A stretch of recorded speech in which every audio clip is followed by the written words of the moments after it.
नमो बुद्धाय, जय भीम. नमस्कार. मी भीमराव यशवंतराव आंबेडकर या व्हिडिओच्या माध्यमातून महाराष्ट्रातील गंभीर प्रश्न आपल्या समोर मांडत आहे. महाराष्ट्राचे मुख्यमंत्री देवेंद्र फडणवीस आणि महायुतीच्या माध्यमामधून जे अनुसूचित जातीला 13% आरक्षण होतं त्यामध्ये उपवर्गीकरण करून एबीसीडी करण्याचा घाट घातलेला आहे. त्याला संपूर्ण 59 जातीचा विरोध आहे.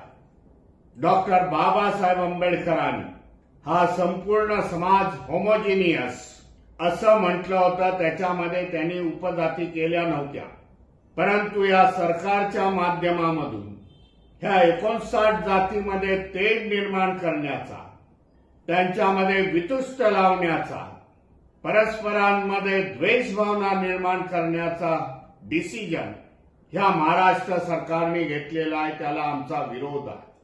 ह्या एबीसीडीच्या माध्यमातून आपल्याला सांगू इच्छितो, अनुसूचित जातीच्या कुठल्याही जातीचं भलं होणार नाही, तर येणाऱ्या काळामध्ये जाती उद्ध्वस्त होतील. सामाजिक दृष्ट्या, आर्थिक दृष्ट्या, शैक्षणिक दृष्ट्या नोकऱ्या मिळणार नाहीत. एवढं मोठं षडयंत्र ह्या महाराष्ट्रामध्ये चालू आहे.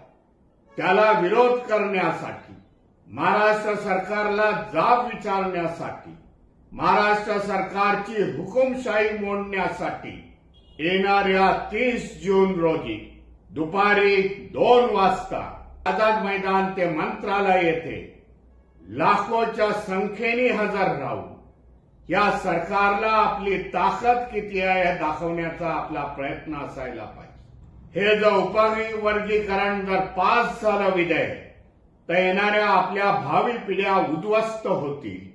त्याच्यासाठी आपल्याला आता लढावं लागेल. ह्या मोर्चामध्ये जो मोर्चा आरक्षण उपकरण विरोधी संघर्ष समितीच्या वतीने आयोजित केलेला आहे, त्याच्यामध्ये बौद्ध आहे, चर्मकार समाज आहे, रोहिदासी समाज आहे, मातंग समाज आहे, वाल्मिक समाज आहे, गुरव समाज आहे. 59 जाती त्यामध्ये भाग घेणार आहेत. एक अद्भुतपूर्ण असा मोर्चा सरकारला जाब विचारण्यासाठी 30 जून रोजी आयोजित करण्यात आलेला. आपल्या सगळ्यांना कळकळीची विनंती आहे, आपल्या सगळ्या संघटनेचे लोक घेऊन, एनजीओज असतील, संस्था असतील, तरुणांचे स्पोर्ट्स क्लब असतील, जयंत्यांचे संस्था असतील, डॉक्टर बाबासाहेब आंबेडकर जयंती संस्था असतील, त्या सगळ्यांनी ह्या मोर्चामध्ये सामील होणं गरजेचं आहे असं मी समजतो. आणि ह्या उपवर्गीकरणाला विरोध करावाचा लागतो. नमो बुद्धाय, जय भीम, जय संविधान.